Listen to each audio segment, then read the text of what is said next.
আজকে এতগুলো টাকা দিয়ে কি কিনলাম আর এতগুলো টাকা কোত্থেকেই বা জমালাম সবকিছু নিয়ে থাকবে আজকের ব্লগ। হ্যালো এভরিওয়ান, আসসালামু আলাইকুম, ইটস মি সারিকা। কি অবস্থা সবার?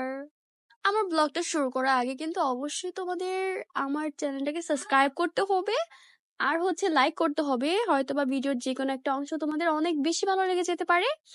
এই তো আমি আমার নতুন ব্লগটা শুরু করে দিলাম। আজকে চলে গিয়েছিলাম মোহাম্মদপুরের টোকিও স্কোয়ারে। আর ওখান থেকে আমি একটা গোল্ডের ব্যাসলাইট কিনেছি, সেটা নিয়ে বলবো আজকে তোমাদের সাথে। আর খুব শখের টাকা দিয়ে কিনেছি। এই টাকাগুলো আমার হাজবেন্ড আমাকে ঈদ সালামি দিয়েছিল। যেহেতু অনেকগুলো টাকা ছিল, তো টাকাগুলো নষ্ট করে তো আর লাভ নাই, তো আমি চিন্তা ভাবনা করলাম যেহেতু আমার প্রয়োজন, তো হয়তোবা এটা কেনাটাই বেটার হবে। এই জন্য আম্মুকে নিয়ে চলে গিয়েছিলাম দেখার জন্য। আর এখানে অনেকগুলা দোকান ছিল, আর এখানে অনেক গোল্ড দেখতেছিলাম, অনেকগুলো আংটি দেখতেছিলাম, অনেকগুলো গোলাপ ফুলের আংটি আমার বেশ ভালো লেগে গিয়েছিল। কিন্তু যেহেতু আমি ব্যাসলাইট কেনার উদ্দেশ্যে গিয়েছিলাম, সেক্ষেত্রে আর আংটিগুলোকে ওইভাবে দেখা হয় নাই। মানে দেখেছিলাম, পছন্দও হয়েছে, কিন্তু নেওয়া হয় নাই। তো আমরা একটা পছন্দ করে দিয়েছিলাম। এটার ছিল, এটা ৫ আনার মধ্যে ছিল।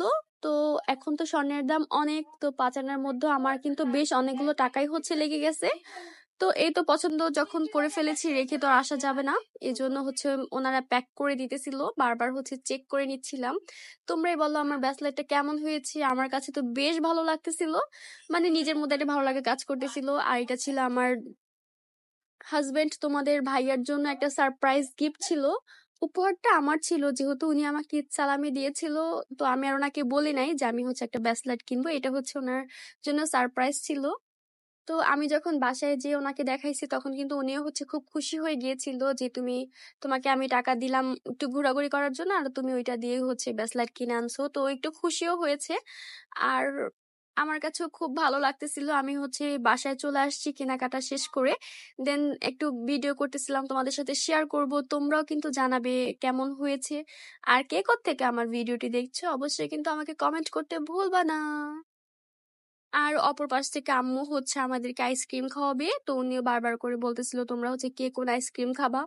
আমার তো আমার এটারই ভিডিও করা শেষ হইতেছিল না, আবার আইসক্রিম কখন খাবো। এই তো টোটাল ফাইনাল এটা ছিল। এখন তোমরা ক্লিয়ার ভাবে দেখতে পাইতেছো, অবশ্যই কিন্তু বলবা কেমন হয়েছে। আর আমার হাতেও কিন্তু বেশ ভালো লাগতেছিল। তো এই তো আইসক্রিম ছোট ভাই নিয়ে আসছে, আমি এটা খাবো। তো এর জন্য আমার জন্য এটা নিয়ে আসছে। আইসক্রিমটা কিন্তু আমার বেশ ভালো লাগতেছিল খেতে। মানে এই আইসক্রিমটা আমি সবসময় খাই, আমার কাছে এই আইসক্রিমটাই ভালো লাগে। স্ট্রবেরি একটা ফ্লেভার আসে সুন্দর। আর আইসক্রিমের ভিতরে যে সাদা অংশটুকু, ওই অংশটাও কিন্তু আমার খেতে ভালো লাগে। তো আমি একটু কামড় দিয়ে সাদা অংশটা তোমাদের সাথে শেয়ার করতেছিলাম, আমি দেখাচ্ছিলাম। আমার মনে হয় টুকটাক এই আইসক্রিমটা সবাই খায়, সবাই পছন্দ করেই খায়। আমারও কাছে খুবই ভালো লাগে আইসক্রিমটা।